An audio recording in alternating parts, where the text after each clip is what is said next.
Good morning, everybody. We got a full house today. Hi there. Hey, what's going on, guys?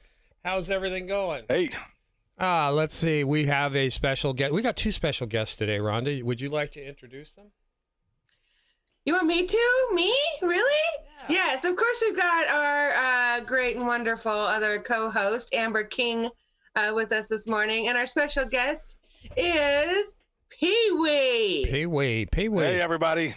PeeWee. PeeWee is an engineer down in Florida. Can you tell us about your company, PeeWee? Sure. So my company is called Lightface Media. I started it in 2003. Right out of college, I moved from West Virginia to Florida, and it's a video production company. So I'm actually a director. I write, I shoot, I edit, I film. And then about a year and a half ago, I just kind of made the decision that I was always going to be sandwiched between a multi-million-dollar company versus my like $250,000 of gear and a 14-year-old kid with a laptop and a Best Buy camera. And I was always going to be kind of stuck between those two entities.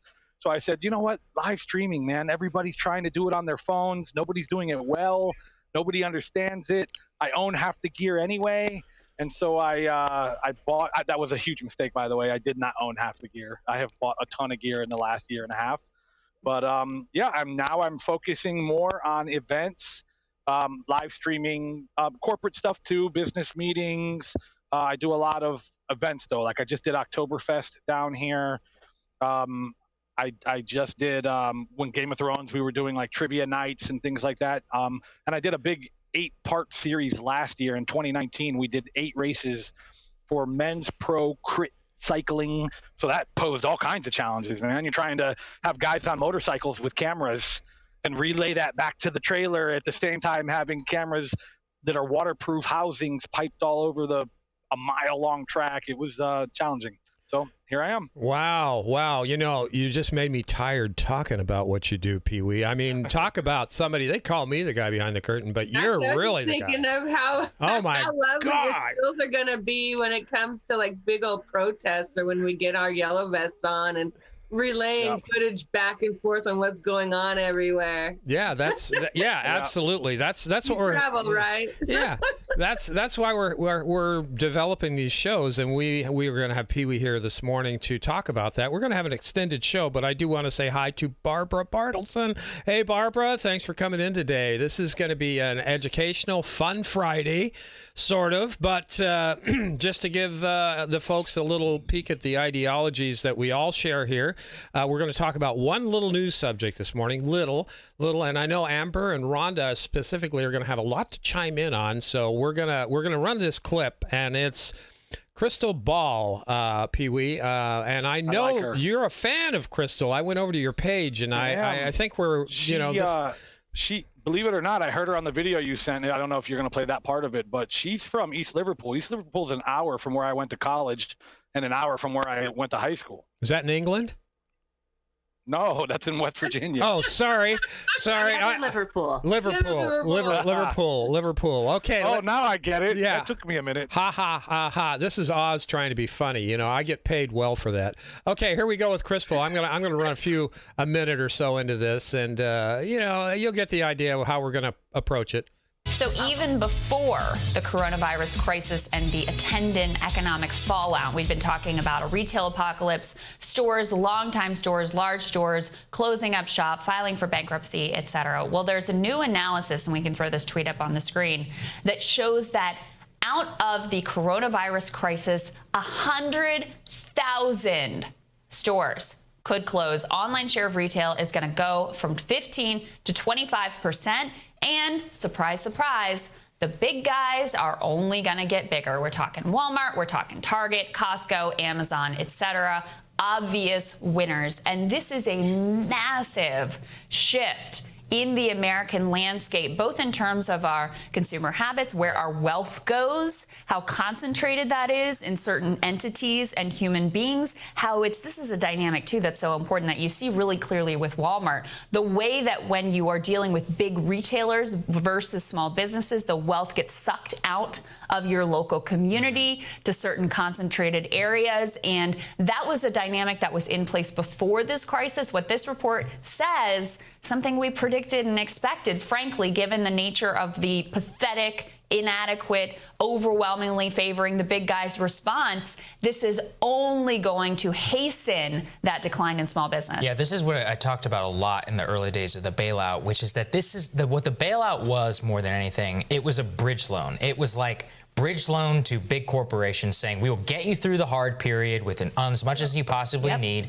and we'll get you to the good times back. But by not giving a bridge loan both to workers and to small businesses, or the bridge loan known as the Paycheck Protection Program, constantly having caps and all these other issues that are not working out for them, then this is the environment that you create, which is that you have 100,000 stores that are going to close, millions upon millions of businesses that are going to be in states of distress, easily able to be gobbled up by the big guys. We can cover, and we're going to expect, this is something that antitrust experts expect, is that there's going to be mass consolidation in our economy, and there's going to be roll-ups. And what roll-ups are is whenever there's I think we get the point there, Saagar, and I agree with Saagar for being a conservative pundit more often than not. But anyway, to the point here, the point of the discussion, Amber, I'm going to let you unload on this first, if you wouldn't mind. No, not at all.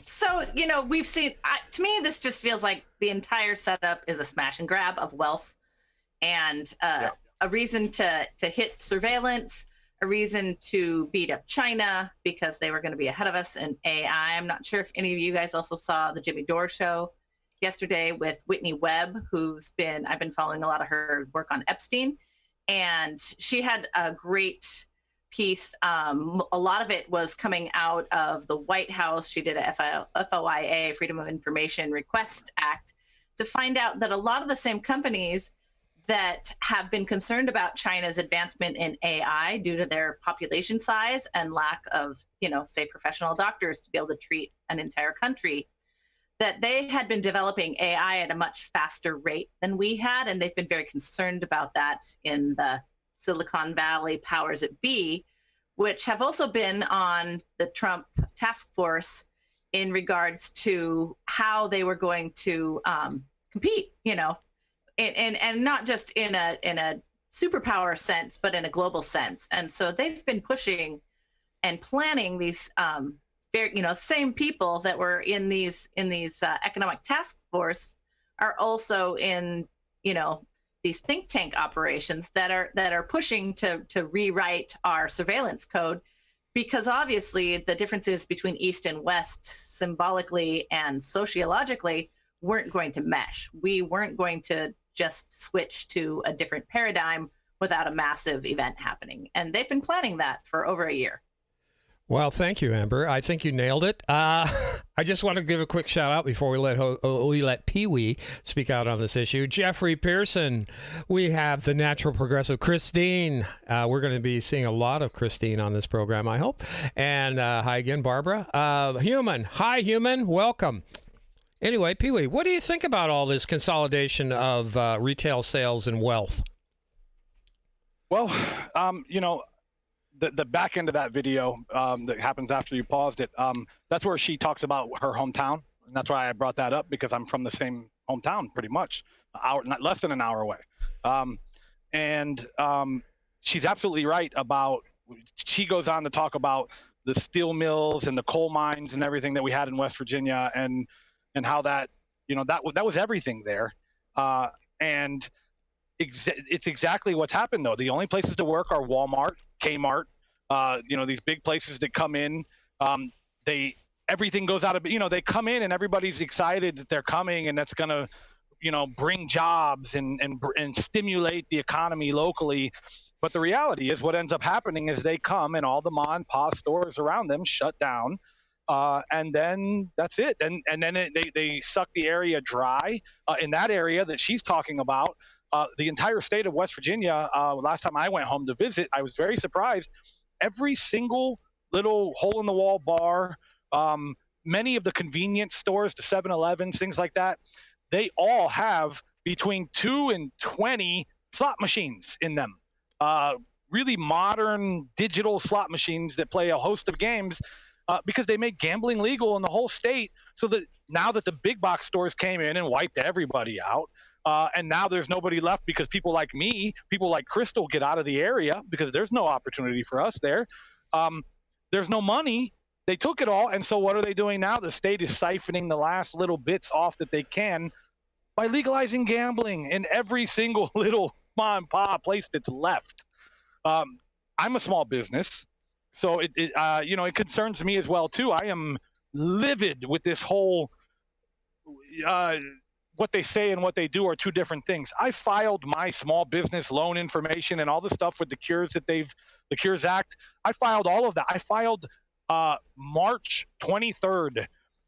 A week later, they send me an email telling me to file again if I want to get $10,000 advance on the loan. I didn't even get that email. First week of April, I decide something's going on. I haven't heard anything. This was supposed to be instant, right? This was supposed to be stimulating the little people, small business, right? So I go in, I log in again. I couldn't even find the information on the SBA's website. I ended up ultimately having to go over to random places. I think it was a doctor out in Oregon or somewhere that he posted the letter he got back that he had his office calling for.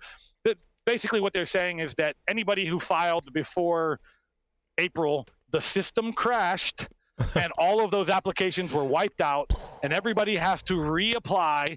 Only when you click the link to reapply, if you can go right now, you can go. My mother just called me to confirm they're not taking any new applications. So basically you had a window of April 1st, I get April 29th, maybe of March, till maybe 8 days later, and that was your window to file. Because if you filed before that, they threw it away, and if you tried to file after that, they said, "Oh, we've got too many people filed." But turn on the news, all the money's gone. And so I'm very upset, and I know that's a little off topic with the big box stores, but it kind of all. No, that's my take. I'm glad. Just always give your take, and so they gave you basically a good luck, Charlie. Yeah.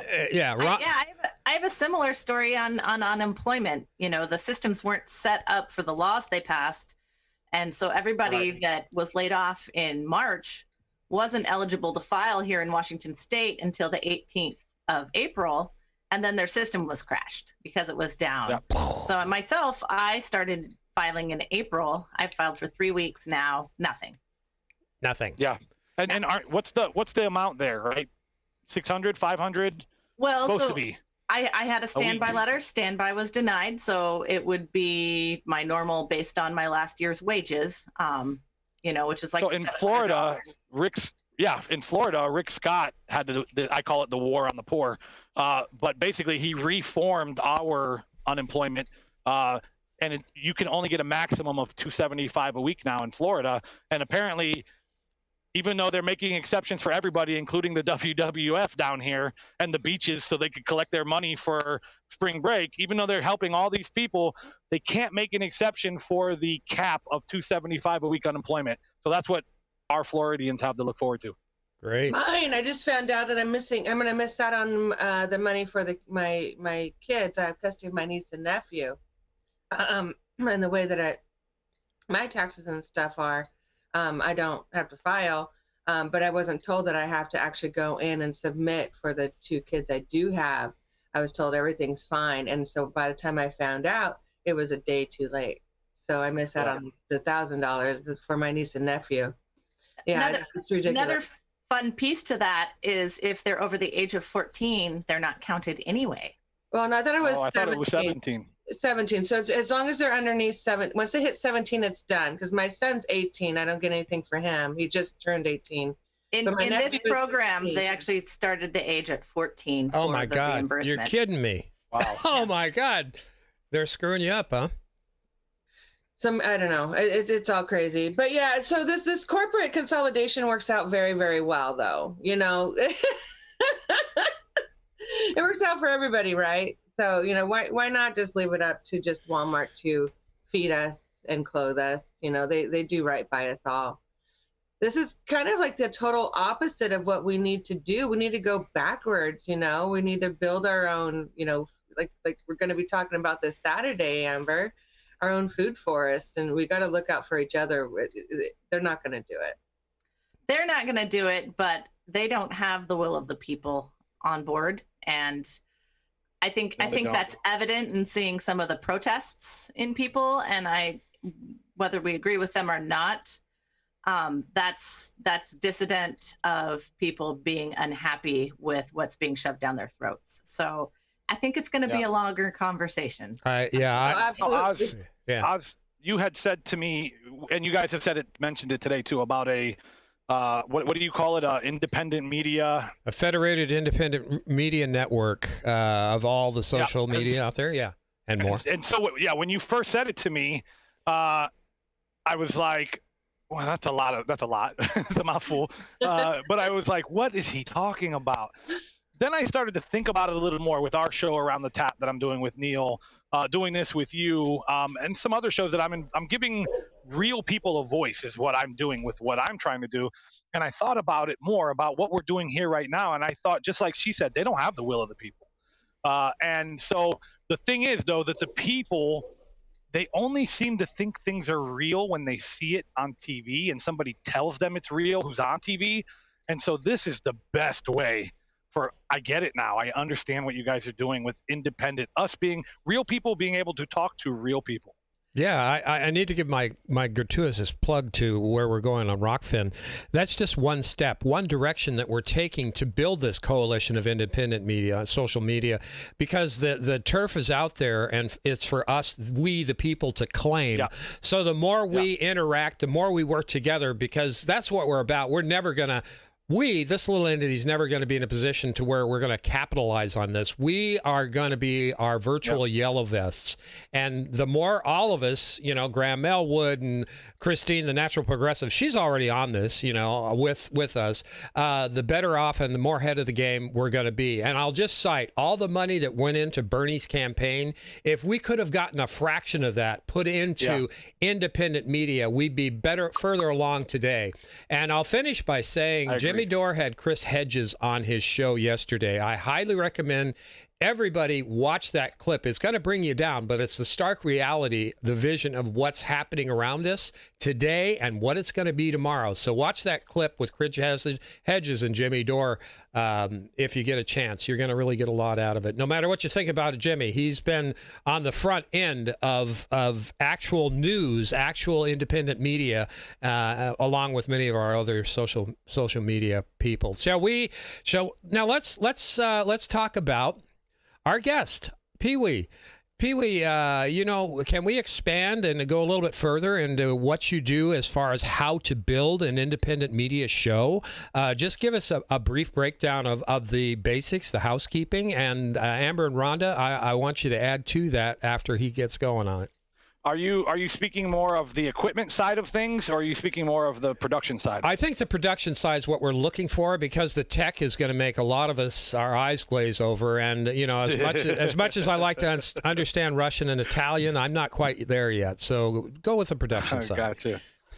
Okay. So keep in mind, like I said, I mean, my live stream show experience really is like, it's fairly limited. I'm a director, right? I do more long form and big heavy commercials. My live stream experience, don't get me wrong, I've done it, right? I've done plenty of call-in shows. I've done sports events. I've done rugby events. I've done baseball games, trying to get a camera over center field to zoom in 400 feet. I've done these pro cycling things. And so from a gear point of view, I can certainly give you a lot. But from a production side of things, it's very similar to all my years in video production. You need a script, right? Even if it's a very loose outline of a script, you need something for everybody to follow along. You can always go away from the plan, but you got to have the plan to come back to. That's a big one. You need to rehearse, or at least have a tech run through, especially with non-techie people. You do not want to be testing equipment on the day of, and that's in video production. In this world, I would say you do not want to be testing microphones, and we had that problem with the Green Party presidential debate the other night. You can't have 8 guests calling in 10 minutes before a show and expect it to not hit you the wrong way. What else on a producing end? Do your research. Make sure that your topics are relevant. Make sure that it's a well thought out encompassing thing that all your assets, I'm referring to the people really, your assets, I guess your lower thirds and all that play together. And let the show will run itself. I mean, once you've got that outline down and then you've got your graphics and everything loaded, it'll walk you through it on its own. This is not rocket science. The Green Party debate that we did, I keep looking in the wrong camera. The Green Party debate that we did, my 11-year-old son was in here in the trailer with me, plugging away, man. And there was, while I was trying to get that last candidate patched in, my son was there bringing up lower thirds. He's 11 years old, bringing up the bug, having the clock start.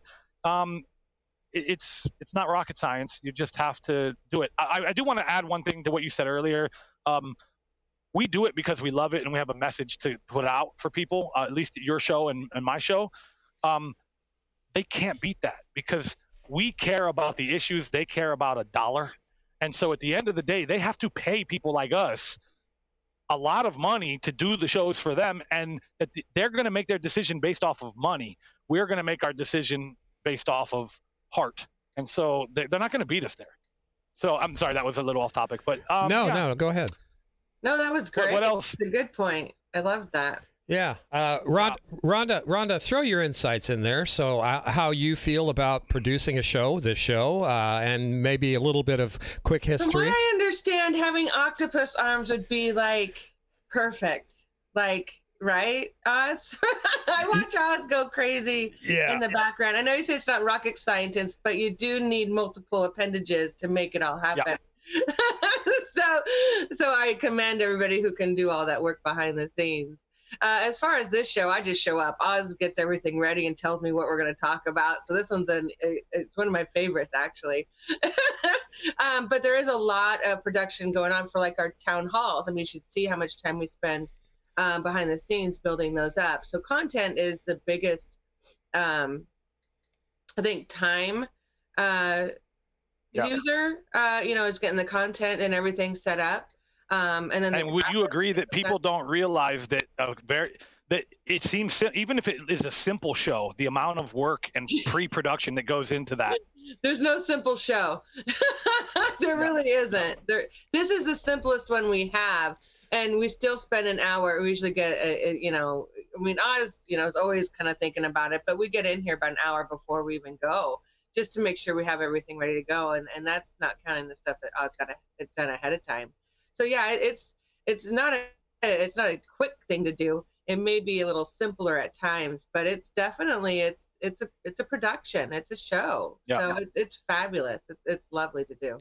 And I think one of the bigger challenges is not only like to bring on guests, get them scheduled, but also make sure that they have the correct tech, which is a hard ask of somebody in their living room with a laptop. So it's important, I have one umbrella light and, some clamp lights with soft paper over them. I invested very minimally, but was able to put together a, fairly decent setup pretty quick. But we also, we have to be flexible too. And that's kind of the moment of, it's like, wait, topic changed. We have to rewrite this whole thing compared to something that we just spent 3 days focusing on. So being able to be quick and relevant is really important. And then, of course, switch up guests, I think, is one of the challenges. And everybody's getting meeting to death. Just to piggyback off of you're basically saying you have to be ready to be live and spontaneous. So my world, though, up until the last year and a half, is if I don't like it, I go cut, reload it, position A, and we do it with. I don't like the way she put the actress waitress put your glass on the table. I'll shoot it 20 times. Her putting a glass on a table, right? And so you get to this live thing, and you better be ready to roll with the punches. And a really good example about you saying the tech part of their laptop in their living room. I'll also tell you, this has never happened to me before, guys. But when I set up this debate for the Green Party Alaska debate 2 nights ago, because we had them all trying to join in the last 10 minutes, unfortunately, one of our guests had a 6-year-old iPhone, and that was the only tech he had. And so I was trying to troubleshoot to get this guy patched in, and I couldn't do it, and we had to put a picture of him up, one of the candidates. But the fallout on social media went immediate conspiracy theory, that we kept him out of the thing, that we didn't want to hear his voice, that it was another part. I mean, it went bananas. I'm, again, with my controlled environment where I get to yell cut, it's a close set. Nobody ever sees that stuff but us. And I'm learning now in your world, wow, there's repercussions. Yeah, it's pretty brutal out there, and you know, we're fortunate that we have such a wonderful focus group and all these shows we have going on, so we get that live feedback. But to the point, Amber and Rhonda, I like doing this show, and this was a concept I've been working on for 2 years now. Rhonda is just we've been pushing you to get this done. Yeah, it's just the whole idea of what I've got going on here is to have a daily show. This is what is this? This is show number 15 now. Yeah, show number 15. Right? Isn't it 2 full weeks now? Yeah. This is going to be the third week, the third Friday, I think. We started Friday. Yeah. 15. So we wanted to make it. The main thing is I didn't want us to burn out. Amber has co-hosted, Christine's co-hosted, Rhonda's the standing co-host, but to do this show, I do the prep the day before. It takes me about an hour. And then I wait for the news of the next day. What's the hot topics of the news? And, you know, I've been using The Hill Rising because Krystal and Saagar are kind of like what I expect reporting to be, to the point of where it's not propagandized or donor class media propaganda. So once we get that in, I pick a couple of topics. I have the layout. We pick a movie. The format, that's what I wanted to say. The format's got to be intriguing or inviting or comfortable for people. And what people are looking for now is uplifting stuff, because everything you see is Trump DDS syndrome, you know, or Trump this, Trump that, or war, murder, death, kill, all that stuff. So people are getting turned off to the legacy media for all those reasons, not to mention they're pushing propaganda and bullshit. And this is why we have had the primary the way it is. I would say who's responsible for the candidate, at least on the Democratic side, the most, it's going to be the corporate media. And we can't have that because it's hurtling us into an abyss that we're never going to dig our way out of. Again, I digress. We've been very well conditioned. Yeah, I mean, for many reasons. What was the biggest story of the first 2 weeks after this, shutdown hit was everybody watching Netflix, and everybody's social media getting slammed, and it's just like people are so conditioned to turn on the TV when there's nothing to do. They're not conditioned to go learn something new or to go make something or read a different book or, and so that's why we've been heavily pushing, get in the garden, get out and do something you haven't done before. And I do see a bit of that happening. And what I'm hoping is that we get a huge resurgence in it. And that's going to be, I see this finite opening for us to make a move on a bunch of really key important topics. And that's why this wealth grab is such a staggering piece of it, along with the controlled narrative. And this show and others is about breaking through that narrative and creating our own with real people. Yeah, I agree. Go ahead. Sorry, Oz. No, go ahead. So in 2016, I voted for Hillary. I was a Bernie man, but I voted for Hillary because anybody but Trump, right? The guy was a moron. And we lost, and they blamed me for it. And then here we are now, and they're asking me to do it again. And what they're really asking me, if you boil it down, is to vote against my own interests and my own beliefs. They want me to vote against Medicare for all. They want me to vote against money in politics. They want me to vote against these very important things. And I'm going, this is something that I cannot stand about Trump supporters. They're willing to push their ethics and morality aside to win the vote, to win the White House. And so I don't want to do that same sort of thing, But I just noticed with people, I've had an awakening with the catch grab, as you call it, because I think that's a great way to put it. I vote blue because I have to, but I'm not blue. I tell people all the time I'm not a Democrat. I'm actually left of the Democratic Party. But this is where I've always done it and said to myself, what's the harm? I mean, at least they got some of my interests, way more than the Republicans do. Now I found the harm. This cash grab, I'm going, we say it all the time that they're both bought by the same people, just, or different people, but it's all bought and paid for, whichever party, Now we are feeling the effects of a purple cash grab. And now this is why it mattered. And this is the last thing I'll say, and I mean to take over. But I keep saying to my friends, when I say on Facebook, I mean, these are West Virginia people. These are, y'all get in a truck, we finna go hunting. And these are these people.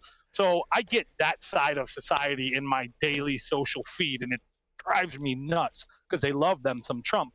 But I keep saying to the liberals who are over there, I say to them, if Bernie would have ran as an independent in 2016, we would have lost, but we lost anyway.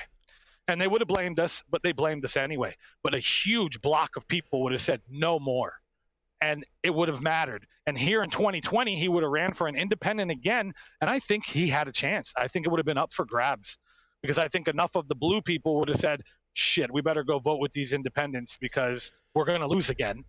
So we could flip what they're trying to say to us, right? But I will say we probably would have lost again. But to me, it's a 12-year plan. It's 2 election cycles of voting in this huge 1 million vote block. And by the third one, man, our voices would have been heard. In 2024, they would have been listening. But now here we are, we were all bark, no bite. Well, and we're also seeing that our teeth. there's no ground game. And that's having real repercussions. And so the party's having to jump in and fill delegate spots because what was there? 2-3 dozen events total for the Biden campaign before the end of 2019. I mean, it was insane. Maybe compared to, I don't know how many texts we sent, 5 million texts. I mean, I think we had like 70,000 events in Washington state or some ridiculous number. It alone, let alone every single state that had a massive ground game, and he had nothing. I've never met a volunteer. I've never met a campaign worker, and that's from deep within the party here in the state. And it's shocking to me, and it's our last day to file for delegates, so it's going to be really interesting as this process rolls on. And I think they're going to have to dump him anyway. And so and you're seeing that. You're seeing, Obama would be better than Biden right now. His wife is doing the interviews by herself now. It's not even 2 of them together. I didn't see that. No way. I missed it. Yeah, this morning. Wow. Okay. Yeah, so what do you think is going to happen when you say dump him? What do you guys think is going to happen if you say that? I think they're going to try and replace him at the convention on a second vote with somebody else. Yeah. Who? Yeah. He's definitely not Cuomo? to the... Sure. Cuomo, Biden, Obama, one of the Obamas. They really don't care. Hillary Clinton. I doubt it. I'm but sure she'll be she's on a there. list somewhere, or she's helping, manipulate things in the background. So Jesse Ventura is looking pretty good for the Green Party ticket then. Or, Vermin Serpeme if we need ponies and our teeth brushed, because that might be a thing at the moment. But, I think we all know this. If they win, if the Democrats win, it's not because of their candidate. It's a referendum on Trump, and that's it. Yeah. Well, right. And maybe some election fraud in there as well. It's just that who does it better. Oh, however they win. Who does it better? And we see that often, all these different votes that fail by the exact same percentage point, state by state by state. Look what happened after Buttigieg won Iowa. Like, we had that shit exposed immediately. Yeah. Everybody was onto him, and that's why they couldn't keep that narrative going. Yeah. And I keep seeing these like snippets of information and snippets of, propaganda mixed in with some really intriguing stories. But, the fact of the matter that we've got a, smash and grab of wealth in this country. At the same time, we're looking at the petrodollar collapsing. At the same time, we're bombing Somalia with such intensity that we've never seen, with no media coverage in the United States. And you've got, vaccine wars going on. You have people really getting frustrated with how things are being handled. And their entire, this is really impacting people that have never had impacts before. And that's exactly what they're trying to do. They're trying to keep everybody in fear and control us. We end up with the surveillance state. We've got Microsoft with, bio cryptocurrency formulations and patents, and everything's science fiction until there's a patent behind it, and then you're screwed. So do we just keep on this path, do you think, or do you think eventually we reach a summit and come back down the other side and say no more? It's going to depend on if we find that space in this very tiny window before we don't have a choice anymore. And that's what the surveillance state is such a concern for me, and why independent media is so important, because I was just about to say it's exactly what we're doing right now. Yeah. There will be a point in time, they're using, when they started these, plans and things, there were, for me, I saw them very tied into, we need to make China the enemy. We need, we've seen that rhetoric. We have the China trade war. We have the, Charles Lieber being arrested out of Harvard for being a, double agent. And I think they tried very hard to work with him and gain details and put in, extra people for quite a while. And then we see things like half of the Clinton Foundation going to work for Alphabet and for, Google special projects in political projects. And then we see this, catastrophe of a campaign season. At the same time, we turn around, now we have this virus, now we're stuck inside, now there's massive fear and uncertainty, we've got a wealth grab. At the same time, we're seeing these patents come up about, currency, about surveillance. We've got surveillance drones that we know actually are very harmful in the pandemic. And they actually had to tell, I think it's even, Kushner has some ties, possibly, don't quote me on that, but there's some ties to Israeli security and the tech that we are using. And so we're back into this, like Trump and the evangelicals versus the Arab nations and world in this oil battle. And it just goes on and on and on. And at the end of the day, we all lose. Yeah. Can I ask you guys a question, Oz? Yeah, please. Oh, okay. So I'm reading this book. That's why I was looking at my phone. I wasn't not listening to you. I wanted to make sure I got it right. It's called Can't Hurt Me by David Goggins. He's a Marine. And he just tells the story of how he failed 3 times to be, or not a Marine, a Navy SEAL. And it's just an inspirational book in terms of motivating yourself to do something that you can't, that people say you can't. But he says in this book, there's a line he says in there, and I think we all agree here that I saw a meme the other day that said, I promise this is a question, that said, do you know what the difference is between a bomb and a ventilator, a $15,000 bomb and a $15,000 ventilator? There's no shortage of $15,000 bombs, right? And I thought that was so powerful. And we all say we want peace. We're done promoting democracy at the end of a gun, right? Like that's what we've all keep saying. But my question to you guys is, there's a line in this book where, these guys are pretty high up there. And and one of the generals says, every president who promises to end war globally, it takes 10 minutes of his first official briefing on his first official day in office before he understands how cruel and evil the world is and the need for all of our bombs and our huge military. And you guys seem to be more in tune with some of the international things than I am. So that's my question to you. Do you think that's true? I mean, do you think that there is no hope for our world because it is that evil? I think if they're allowed to keep playing out these games of wealth and ownership and surveillance, there may not be any hope. But I think the people and the power and the real stories and the, amazing opportunities and the natural world itself have a chance to combat that. And so like we're doing this awesome show tomorrow about ecosystem restoration and, the hemp revolution, great, petrodollar's falling. Every single thing that's ever been made out of petroleum and its byproducts could be grown with hemp. It could remediate the soil. It could change our agriculture, and it would change our world economics in a heartbeat. But we have to have enough people pushing and having that same conversation.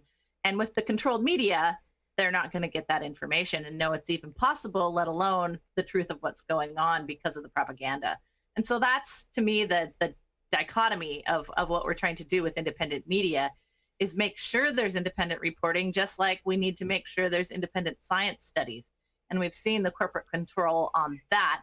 And we see, the head of our defense is a Raytheon, lobbyists. You know, they're just pushing the narrative because it's been such a money train for so many years.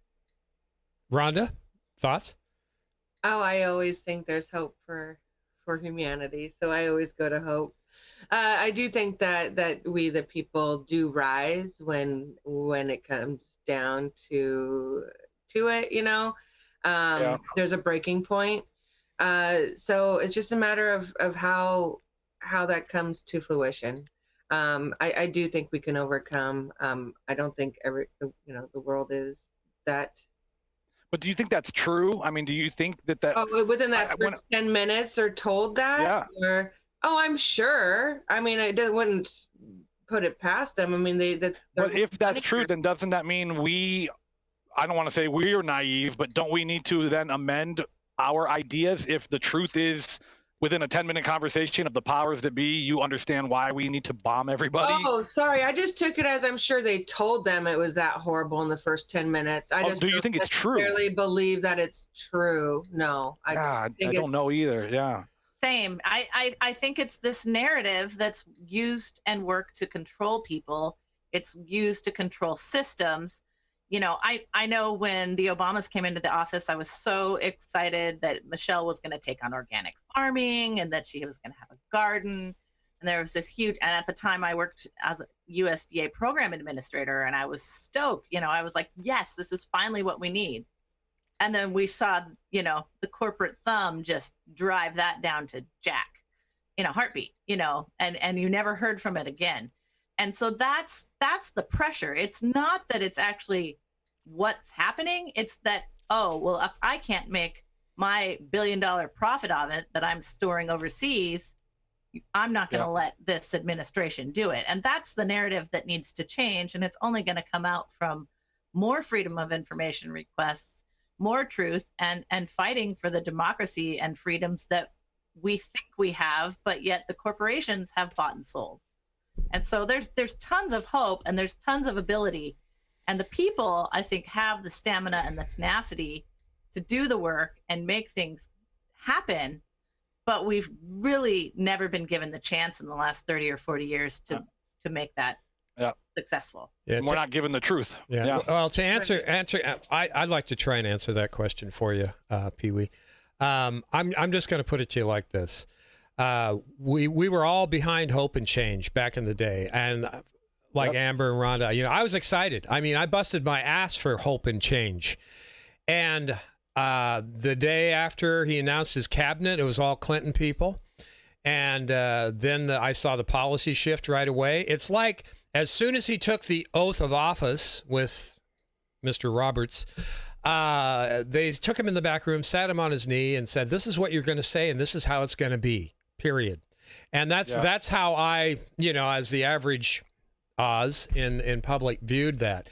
And I'll just finish by saying, you know, it's the cliche, the big game or the big club, and you ain't in it, baby. And is why that you should watch that interview with Hedges yesterday, because they talk about how, you know, Chomsky is supporting a vote blue no matter who with Joe Biden because of Trump, where I believe Chomsky is absolutely wrong for the reasons that you expressed before. If we would have done this back in 2016 as independents, we'd be in a much better position today to make the change we need to help save the planet and sustain We keep things. waiting for them to change, and the truth is they we ain't gonna have to do the change. We are the change, and this is why, and I'll finish, that independent media, a federated, united independent media, is like the French underground beginning, because they're going to start pulling our communication plugs before you know it. So we've got to develop other platforms. We have to have a hardline communication independent federated media. We're going to have to, because the powers that be are letting us get away with this now because we're viewed as tinfoil hats, conspiracy theorists, everything else. But we've got to do it now. We can't waste any more time playing their game, particularly with the Democratic establishment. We have to do it now, and that's my plea, everybody. Let's unite on the issues. I don't care about anything else, but we are stronger together. Unite on these issues. Build this independent media. All the big social media people are talking about it, so walk your damn talk. Now, finishing thoughts on this, because we're running into what I thought the show would be an hour because of our lovely guests today. Last word. Rhonda, you're first on the topic. Oh, the federated media. Yeah, I mean, the biggest blame that I give to the shit that's going on is to our mainstream media, you know, and we saw it happen. I remember seeing it happen as I was growing up, and I remember hearing them talking about, you know, how monopolies on things are so bad, and I didn't understand all that yet. And then when you take away assurances in place that provide true, accurate news information to people, I mean, it's just all entertainment anymore. And they love to see us going crazy, and it's working. So, you know, the only thing we can do is really get after, you know, talk to your family and try to get them to understand how none of that is beneficial to their life, actually, at the moment. And it's causing more friction in their daily lives watching that shit than just turning it off and actually speaking to each other and going to the source. It's all horrible. So yeah, I'm all 100% in for the Federation of Independent Media. I'm with y'all. All right, Amber. Yeah, we have to change the narrative. You know, I'm a huge Orwell fan, Aldous Huxley. I think we're living in those times, and you know, I'm used to the conspiracy theory labeling, but I also read a lot of patent law. So you realize and read a lot of Freedom of Information Request Acts, and when you start going down those rabbit holes, which most people, they don't have time, or it's too much, or they, you know, when you make the time to see what's really happening, you get a much clearer picture of the world we're living in. And it becomes all the more relevant that we make some moves now and solidify these things. We're literally bombing other countries in telecom. That's the race. The race is 5G, the race is AI, the race is surveillance, and those with the most money at the top will win. And we know who those people are today, and I don't see a lot of people joining them. So it's really important that as people, we look and see what our future holds and how we can make that the most succinct and, you know, holding our values as a human race and truly what I believe most of us want to see in a peaceful, you know, prospering planet is not their end game. And that's really important to make that distinction. So we have an opportunity. Let's jump on it. PeeWee? I have this unique set of a unique set of skills. No, I do these conferences every year for Fortune 500 companies. I'm not going to name names, but they're all Wall Street, huge investment firms. And I sit in the back of the room and I take the audio from a CFO or CEO of some other company, and I broadcast them over the world because it has to be public knowledge because it's traded. So trading. So I hear things that are coming oftentimes way before everybody else hears them, because I sit in on these meetings. The amount of money that I've been doing this, I only do about 6 gigs like this a year for these guys, and then the rest is all my stuff. But when the money, I couldn't even wrap my mind around the money when you're talking about global mining and minerals, where the whole conference is about how they're working with the local tribes to steal their resources right out from under them. But they say it in a nice way, but then they put up those numbers, that money. The last thing I just want to say to people is, when you think about money, look how they just threw it around. $4 billion, $4 trillion, they go $4 trillion, and 350 billion of it will go to small business, and the other 2.5. And you still, unless you watch like that funny rice video that everybody sees, where he shows you 1 grain of rice is $100,000, and then the next one is $1 million, and the next one is 10, and the next one's $1 billion, and you start to realize a grain of $100,000 is nothing when you start talking about trillions. if you can't wrap your mind around the money, and I still can't, you can at least wrap your mind around the concept that $4 trillion is nothing to our government. They don't give a shit. They're giving it away to each other. They're just grabbing it left and right and passing it off to each other and the next big company and the next big one and screwing the rest of us. So how do you fight against that? I think this is how you fight against that. I think that there's not just two parties. I think there's other options. I think you need to find other people. The moment I started saying this is bullshit, there's more than two parties here. There's more than two ways to think about life. I started meeting more people like you, and I think we can all stick together and beat them at their own game because, like I said earlier, we're the ones with the hope. We're the ones with the talent. We're the ones that make the goods. We're the workers. We are the ones they pay to do their bidding. I think we can compete with them because we're all doing it for the love. Thanks. So, Thanks. hope I see more of you guys. Yeah, and I want to thank you for coming on, PeeWee and Amber, of course, and we'd like to have invite you for, I think, Rhonda, always a Friday show. Be nice to end up the week. Absolutely, and I'd like to extend an opening too with. I know this isn't about Our Revolution, but we at Our Revolution work with third parties quite a bit, and there's some promising great things coming out. So if you're interested, just reach out and we'll get y'all updated and into everywhere you need to be. But yeah, we're not stopping. There is more fight out there, and I see more and more people entering every day. And I'm wonderful meeting you, PeeWee, and so happy that you're a part of the club now. Yeah, for sure. And PeeWee, speaking of talent, I have this. I don't know if we have a lot of opera buffs in the room here today, but I sang in Mass. I sang in Carmina Burana. I was kind of. I love it, Carmina Burana. Yeah. I always say I'm one of the only people that knows the words to that, but apparently you do as well. Esto ancenterio sirveamenti. Yeah, a little bit of Latin here, but I had my day. But we have a special presentation from our operatic guest today, PeeWee. I'll play a few seconds of this so everyone can see this guy's got some talent.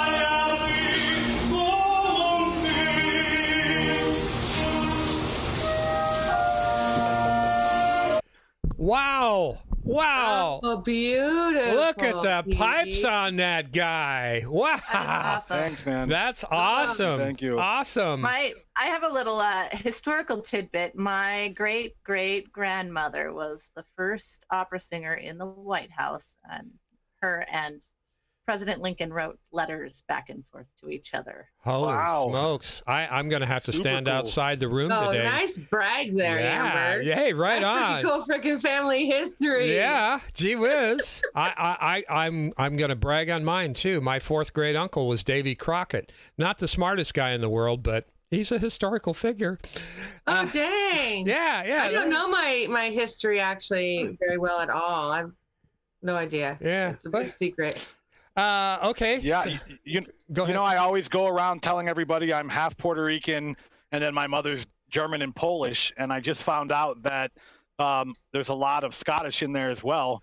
But where you're seeing me sing there is actually the German American Social Club in Miami, and I'm the membership secretary there because I am German.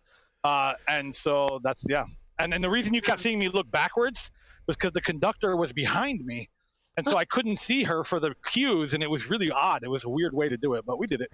Right on. You did do it. That was great. It was gorgeous. Yeah, Thank you. we've got a karaoke show we're working on. We're going to set aside a segment just for you to perform there, PeeWee. We'd love to heck hear it. yeah. Yeah, that'd be great. I do a really good Tennessee whiskey. Yeah. Oh.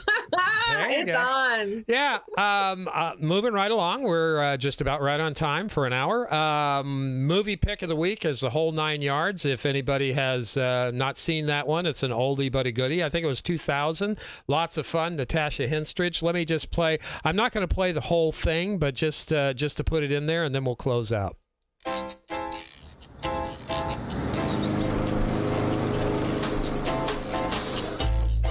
Can you move any slower than this, fellas? Hi. You must be our new neighbor. I'm Nicholas Ozeransky. Call me Oz. Jimmy Jones. Have we met before?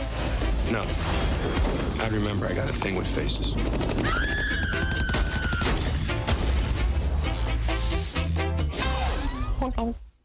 You all right? Yes. You look like you got some gas. That's Jimmy the Tulip Tedeschi. Jimmy the Tulip was a hitman. Sexy.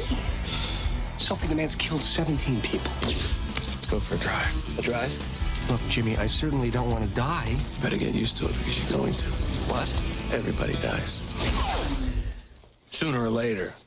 Jimmy Tedeschi's new friends are hitting on him. I'm one of your biggest fans. I've been following your career since I was a kid. She has definite potential. What? I've been wanting to meet you for years. But one of them is hitting a little too close to home. What got into him? This is Cynthia, Jimmy's wife. Oz, we're friends. Friends do not engage in sexual congress with each other's wives. Whole Nine Yards. I'm sure a lot of you have seen it, but I always try and give them a shout out. Matthew Perry, Bruce Willis, Natasha Henstridge, and others. Great show. It's a good one for a Friday night. A little bit of violence, but what the heck, man. So again, I want to thank everybody again and invite you all back for next Friday. I got the thumbs up from my co-host Rhonda. So again, thank you so much. Awesome. Thank you, everybody, for joining us again. Yeah, it's Nice to meet you guys. It's been See fun. you Monday. Yeah, see you Monday. And Brahm, we got the Natural Progressive, Christine, Human, everybody in there. Barbara, thanks again. William Tell, hey William. We're going to go out today with Dead Daisies. We're an American band. I'd like to do covers in here for our outro music. So I hope you enjoy these guys. Maybe it'll heat you up a little bit for the weekend, and we won't get struck out on this, but we're going to start it off right now. Thanks again. Have a great weekend. Stay safe. And remember, Federation of Independent Media. Dead Daisies. We're an American band.